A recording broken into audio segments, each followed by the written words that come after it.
Un chien au tribunal de Carcassonne, ce n'est pas banal. LOL est le premier chien d'assistance judiciaire de France. Il permet d'apaiser les victimes, surtout mineures, lors des procès au pénal. Il est une vraie béquille psychologique pour les victimes. Déployé depuis 2019 au tribunal de Cahors à l'initiative du juge Almendros, LOL a prouvé son efficacité lors de 88 procédures pénales. C'est un chien qui permet, qui permet aux gens de passer le procès pénal le moins mal possible. C'est-à-dire qu'il les apaise. Il fait baisser le rythme cardiaque, il fait baisser la pression artérielle, il fait augmenter le taux d'ocytocine qui est l'hormone du bien-être, du bonheur.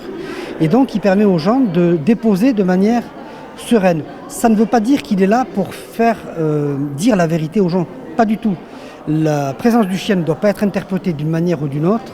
Il n'est pas un élément de preuve, il est simplement une béquille psychologique vivante pour aider les bénéficiaires, encore une fois, à traverser cette épreuve qu'est un procès pénal avec le moins de souffrance possible. Formé pendant 11 mois par l'association Andy Chien et hébergé chez les pompiers du Lot, le Labrador a été choisi pour sa capacité à absorber les émotions et ressentir la détresse chez une personne angoissée. Alors le module de base apparemment c'est 53 commandements, mais il y a des commandements dont on ne se sert pas, comme ce sont des chiens, il y a un module de base d'Andy Chien, donc des chiens handicapés, et on ne se sert pas des 53. Déjà bien respecter les ordres, parce que le premier contact avec l'enfant, enfin la victime qui est souvent un enfant, peut être délicat.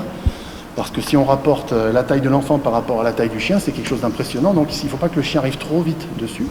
Il ne faut pas non plus que l'enfant arrive trop vite sur le chien. C'est à nous de trouver le juste milieu. Au tribunal de Carcassonne, l'initiative a séduit la procureure Florence Galtier qui souhaite la développer au sein des tribunaux de Carcassonne et de Narbonne. Je me fixe le délai d'1 an pour mettre ce projet en place. Et d'ores et déjà, nous avons commencé à étudier, vous l'avez compris, le problème du financement, puisque tout le reste, il n'y aura pas de difficulté sur le concept et sur l'efficacité du dispositif. Tous les partenaires institutionnels sont là et me suivent derrière ce projet.